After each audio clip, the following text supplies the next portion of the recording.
C'est désormais établi, Ferdinand Haïté, directeur de publication du journal L'Alternative, et Joël Ega, patron du quotidien Fraternité, sont sous le coup d'un mandat de dépôt pendant que Isidore Kouonou, rédacteur en chef de L'Alternative, est sous contrôle judiciaire. Les deux premiers ont été conduits mardi pour être écoutés au fond du dossier initié sur la base d'une procédure judiciaire en lien avec le code pénal, en lieu et place du code de la presse. Ceci fait la suite à une mystérieuse plainte d'au moins un membre du gouvernement, en l'occurrence, le ministre de la Justice, garde des Sceaux, patron du parquet. Ce dernier aurait piqué une vive colère contre les confrères qui, au cours d'une émission de la chaîne numérique L'Autre Journal, ont tenu des propos que le plaignant considère comme outrageants et diffamatoires à son encontre. L'homme est si énervé qu'il estime inadéquate l'utilisation du code de la presse pourtant voté et promulgué en début d'année 2020 pour régenter le monde journalistique togolais. Il est si courroucé qu'il trouve superflu et notamment aussi sans intérêt, la régulation que pourrait faire la Haute Autorité de l'Audiovisuel et de la Communication, HAAC, dont la mission est pourtant de s'occuper des conditions d'exercice du métier de journaliste au Togo. Pour échapper à ces contraintes qui relèvent en réalité du bon sens et de la raison, il s'arc-boute sur le fait que les propos ont été tenus sur un réseau social qui, incongrument, est dégagé de l'escarcelle du code de la presse voté en janvier 2020.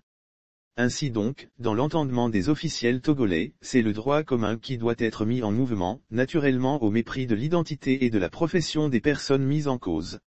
Ainsi, l'irrésistible envie de revanche de monsieur le ministre l'a donc amené à instruire le parquet de prendre un réquisitoire recommandant clairement les mandats de dépôt contre les confrères mis en cause.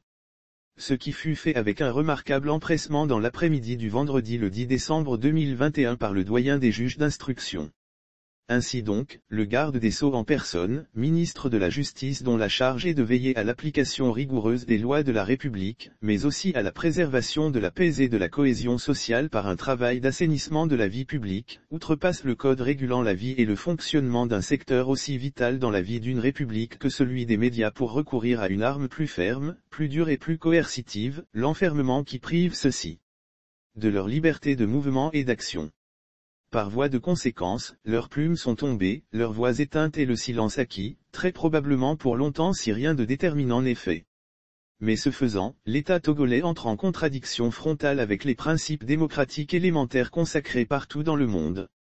Voilà pourquoi l'emprisonnement des deux journalistes a créé un tollé général, sinon une vraie révolte au sein de l'opinion nationale et internationale. Reporter sans frontières a appelé à la libération immédiate des confrères arbitrairement détenus, il en est de même d'Amnesty International qui y voit une volonté de faire taire des voix dissidentes dans le pays, pendant que les organisations de la société civile, de la défense des droits de l'homme au plan national ont eu, par un communiqué conjoint, à s'indigner de l'avalanche des arrestations arbitraires qui s'abattent désormais sur le peuple togolais. Le cocktail est ainsi fait, tous les journaux sérieux dans le pays ainsi que des organisations de presse s'en sont saisis pour exprimer leur ras-le-bol face aux incessants harcèlements dont les journalistes font l'objet au Togo.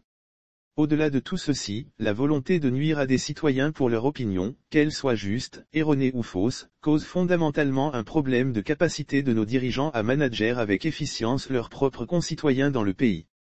Dans un premier temps, nos dirigeants ont un intérêt complet à comprendre que les lois à elles seules ne peuvent jamais permettre de réguler des individus dans un écosystème social. Pour que les citoyens parviennent à se soumettre volontairement à la loi, à se montrer disciplinés et dynamiques afin de servir décemment la cause commune, il faut bien que ceux qui ont la charge de leur lead en donnent l'exemple par leur conduite irréprochable, par leur leadership et leur disponibilité à servir la cause de tout le monde à la fois sans tricher ni brimer, sans se compromettre par des actes qui affaissent les valeurs humaines et démocratiques. En tout, ils doivent eux-mêmes, dans leur conduite des affaires de l'État, se positionner en modèle inspirant de sorte que rien que par leur service, et sans même que les citoyens n'aient connaissance des dispositions des lois en vigueur, les prennent en exemple et les imitent tout simplement.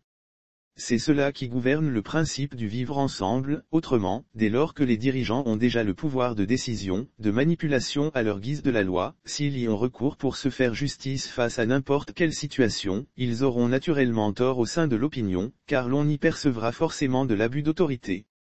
Ensuite, les dispositions même de l'actuel code de la presse comportent d'immenses aberrations qui indiquent clairement que dès le départ, le législateur avait bien l'intention de se montrer méchant à l'égard des journalistes.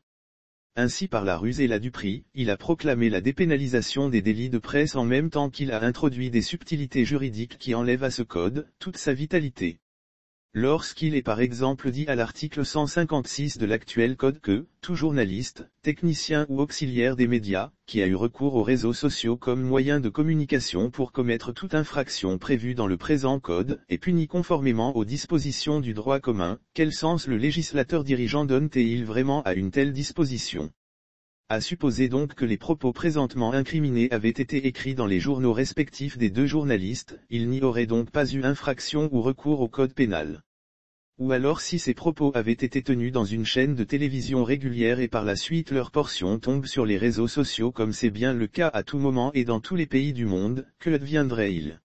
Cette seule disposition suffit largement pour prouver que nos autorités ont un mal réel à vivre avec leur temps, d'autant plus qu'il n'existe plus de médias sérieux qui ne disposent pas d'identité sur les réseaux sociaux.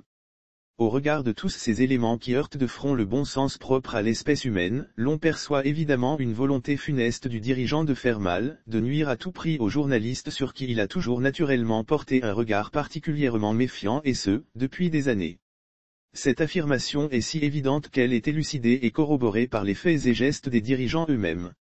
Voyons, en matière judiciaire, la détention est l'exception et la liberté reste la règle. Alors est-ce que c'est parce qu'un ministre s'est plaint d'avoir été diffamé que son sentiment à lui ou sa plainte à elle seule vaut un procès? Il est clair que non. La logique voudrait donc que si réellement les gens sont de bonne foi et veulent se soumettre aux exigences de cette loi, la procédure soit simplement initiée et conduite jusqu'au procès qui établisse clairement la culpabilité des journalistes mis en cause avant, éventuellement, de les envoyer en prison, au besoin.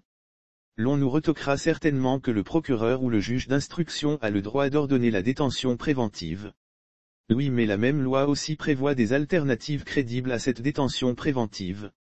C'est sans doute parce que de façon systématique et aveugle, les autorités judiciaires recourent à la détention provisoire des citoyens que les prisons togolaises sont jusqu'à cette année 2021, surpeuplées à 170% dont justement, 56% des prisonniers sont en détention provisoire sans procès, en tout cas selon le constat établi récemment par Amnesty.